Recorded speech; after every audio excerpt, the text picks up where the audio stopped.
더불어민주당 윤관석 수석대변인입니다. 오전 브리핑하도록 하겠습니다. 박근혜 최순실 게이트의 법꾸라지 우병우에 대한 구속을 촉구합니다. 박영수 특별검사팀이 우병우 전 청와대 민정수석에 대해 직무유기, 직권남용, 특별감찰관 감찰방해, 국회 증언 불출석 등의 혐의를 적용해 사전 구속영장을 청구했습니다. 그동안 법꾸라지라고 불리며 수사망을 피해온 우 전 수석이 드디어 박영수 특검팀의 수사망에 꼬리가 잡혔습니다. 특검은 최순실 국정농단 사건이 불거졌을 때부터 우 전 수석이 사태 수습에 핵심적인 역할을 했으며 최 씨가 귀국 후 하루의 시간을 번 것도 우 전 수석이 개입한 것으로 봤습니다. 또한 우 전 수석이 재임 중 민정수석실 인사자료 다수가 최 씨에게 전달된 정황도 포착되었습니다.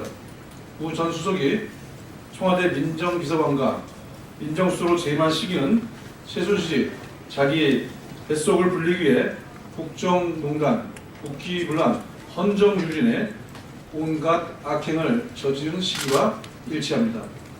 최 씨가 민정수석실로부터 전달받은 자료를 어떻게 악용했을지는 명확하합니다.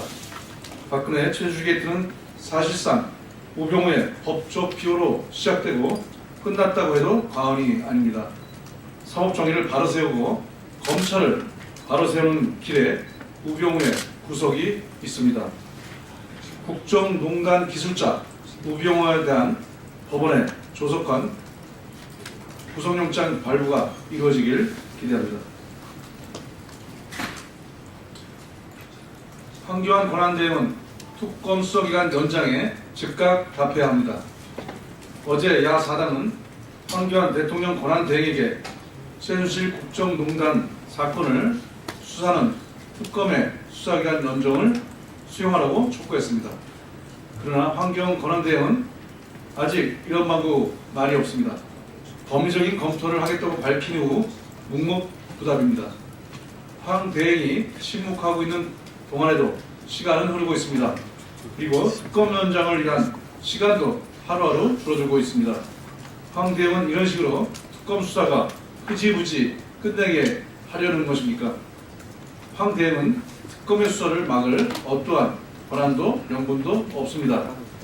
황 대행의 침묵이 박근혜 대통령에 대한 의리를 지키려는 것인지는 모르겠지만 개인적인 사적인 의리를 지키기 위해 불법과 부정을 조사하는 특검의 역할을 눈감는 것이 황 대행이 살아온 검사의 삶이었는지 공직자의 자세인지 묻겠습니다. 결국 황 대행 또한 박 대통령의 국정농단으로부터 자유롭지 못한 공모자임을 자인하는 셈이 될 것임을 분명히 경고합니다. 황교안 권한대행이 한정없이 답을 이룬다면 국회가 나설 것입니다. 국민과 국회는 황 대행의 침묵을 마냥 기다릴 수만은 없습니다. 현재 발의된 특검법을 국회에서 통과시키는 모든 방법을 강구할 것입니다. 황교안 대행은 특검 수사기간 연장에 즉각 답할 것을 촉구합니다. 만약 수사기간 연장에 대해서 끝까지 답하지 않고 특검의 수사기간 연장을 무사시킨다면 그것은 제2의 특검 농단일 것입니다. 2월 국회 이재용 부회장 구속과 같은 일이 다시 없도록 정경유착의 폐습을 확실히 끊어야 합니다. 개혁입법 골든타임을 2월에 반드시 살려나가야 합니다. 어제 여야의 합의로 2월 국회가 다시 정상화되었습니다. 국회는 2월 국회에서 촛불 민심을 받들어 개혁입법을 추진하겠다고 국민에게 약속한 바 있습니다. 그 시작은 전대미문의 국정농단을 가능케 했던 정경유착의 고리를 확실하게 끊는 것입니다. 대한민국을 대표하는 기업의 오너가 수감되는 안타까운 현실이 다시 일어나서는 안 되겠습니다. 그러기 위해서라도 우리 사회의 고질병이 되어버린 정경유착의 고리를 이번 기회에 확실하게 끊어야 합니다. 정경유착의 고리를 끊어내지 않고서는 대한민국이 미래로 나아갈 수 없습니다. 그 첫걸음이 이번 2월 국회에 상정되어 있는 상법 개정안입니다. 재벌 오너의 전횡을 막고 기업의 지배구조를 개선하기 위한 상법 개정안은 기업이 더욱 건강한 기업활동을 영위할 수 있도록 하는 동력이 될 것입니다. 지금은 박근혜 대통령과 비선 실세대 국정농단으로 파탄에 이른 대한민국의 경제를 살려내야 할 입법 골든타임입니다. 재벌기업과 경제민주화를 위한 개혁입법, 민생입법에 전념할 시기입니다.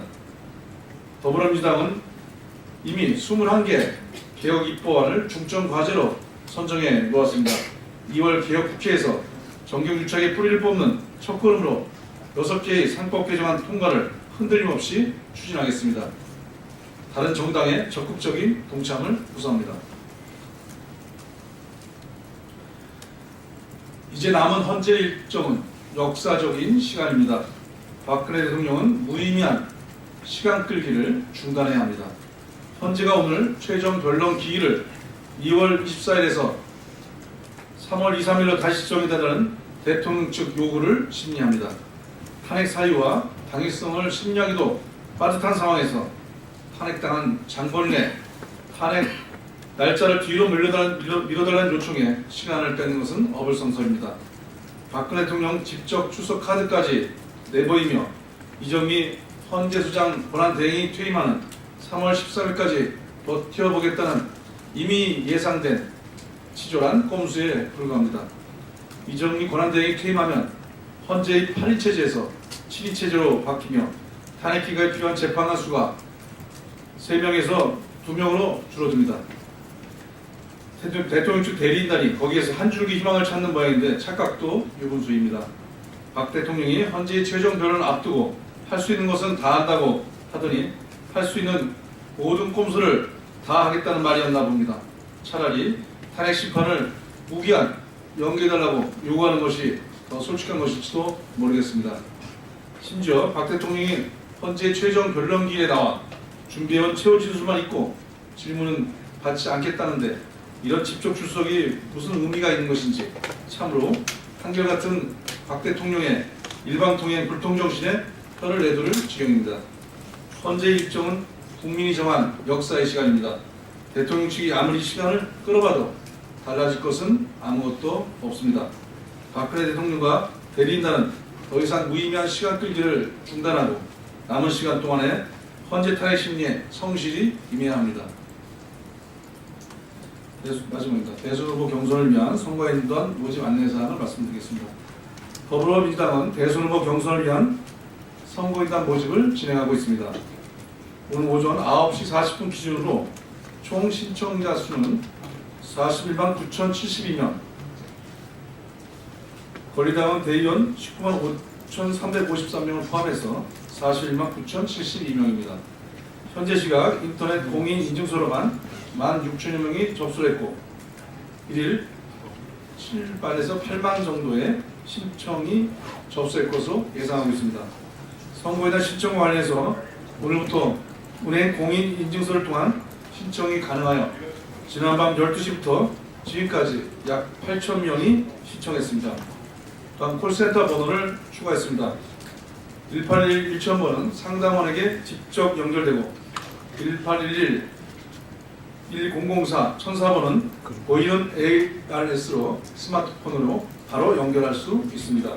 현재 콜센터 상담원은 400명으로 증원해서 운영 중이며 회선은 총 1,800회선을 확보했습니다.